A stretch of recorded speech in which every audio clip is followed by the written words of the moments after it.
ইন্টারনেটে মাঝে মাঝে এমন কিছু গল্প পাওয়া যায় জানেন তো, যেগুলো পড়লে গা ছমছম করে ওঠে। ছোট কিন্তু একেবারে বুকের ভেতরটা কাঁপিয়ে দেয়। চলুন আজকে ঠিক তেমনই একটা হাড় হিম করা গল্প শোনা যাক।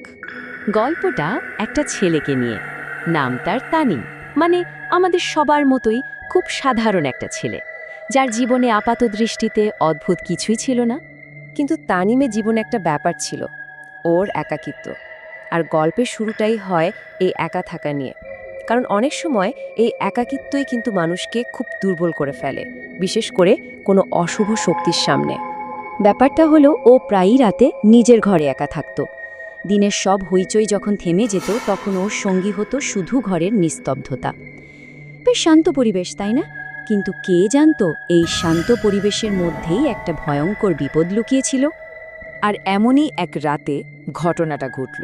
সময়টা ছিল রাত 12টার ঠিক পরপর। মানে ওই যে সময়টা যেটাকে অনেকেই অশুভ বলে, যখন বাস্তব আর অবাস্তবের মধ্যেকার দেয়ালটা নাকি সবচেয়ে পাতলা হয়ে যায়।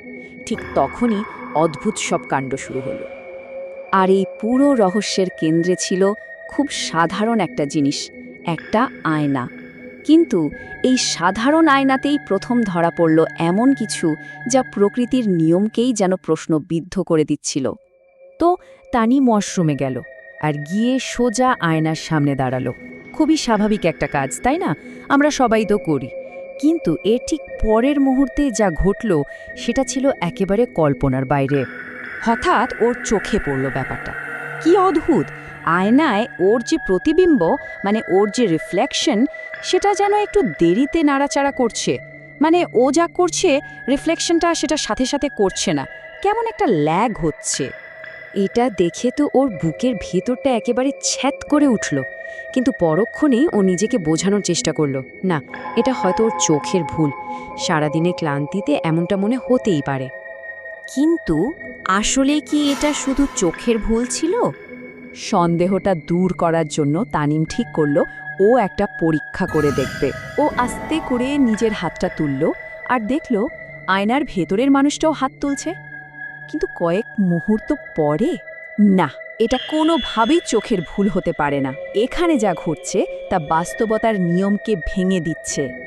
আর এরপর যা হলো সেটা ছিল আরও অনেক বেশি ভয়ঙ্কর। এতক্ষণ যেটা ছিল শুধু একটা অস্বস্তি, সেটা এবার সরাসরি আতঙ্কে পরিণত হলো। কারণ আয়নার ভেতরের ওই সত্তাটা যেন এবার নিজের আসল রূপটা দেখাতে শুরু করলো। ভয়ে তানিমের শরীর যেন জমে গেল।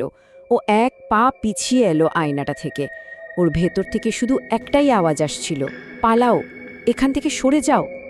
আর ঠিক সেই মুহূর্তে আয়নার ভেতরের ওই প্রতিবিম্বটা হাসতে শুরু করলো, একটা বাঁকা শীতল হাসি। কিন্তু তানিম তো হাসেনি, ওর মুখে তো তখন রাজ্যের ভয়। তার মানে কি দাঁড়ালো? মানে হলো, আয়নার ভেতরের ওই জিনিসটার এখন নিজের একটা ইচ্ছে আছে, নিজের একটা চেতনা আছে। গল্পের এই পর্যায়ে এসে ভয়টা আর শুধু মনের মধ্যে থাকলো না, এটা একেবারে শারীরিক রূপ নিল। তানিম হঠাৎ বুঝতে পারল ও আর এই ঘরের নিরাপদ না, ও আটকা পড়ে গেছে। শিকারী আর শিকারের খেলায় ও এখন অসহায় শিকার। ওর মাথায় তখন একটাই চিন্তা, যে কোনো মূল্যে এখান থেকে বের হতে হবে। ও মরিয়া হয়ে দরজার দিকে দৌড় দিল ঘর থেকে বের হওয়ার জন্য। কিন্তু দরজাটা বন্ধ।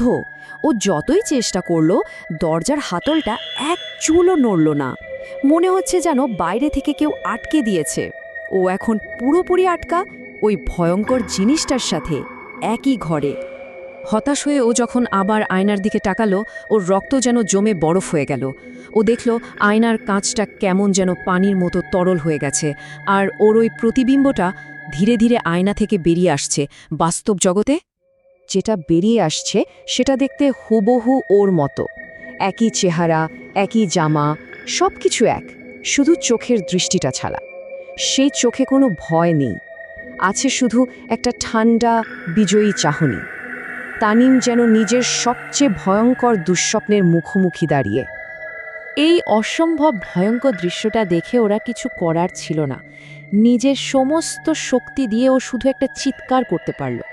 কিন্তু ওর ওই চিৎকার কি কেউ শুনতে পেয়েছিল? কি হয়েছিল এরপর? গল্পের শেষটা আমাদের একটা অমীমাংসিত আর ভয়ঙ্কর রহস্যের সামনে দাঁড় করিয়ে দেয়। পরদিন সকালে তানিমের বাড়ির লোকেরা যখন ওর ঘরে ঢুকল, তারা একটা অদ্ভুত দৃশ্য দেখল। ঘরের আয়নাটা ভেঙে চুরমার হয়ে মেঝেতে পড়ে আছে, কিন্তু তানিম কোথাও নেই। ছেলেটা যেন একেবারে হাওয়া হয়ে গেছে। কিন্তু আসল সত্যিটা ছিল এর থেকেও অনেক বেশি মর্মান্তিক। গল্পটা এখানেই শেষ না।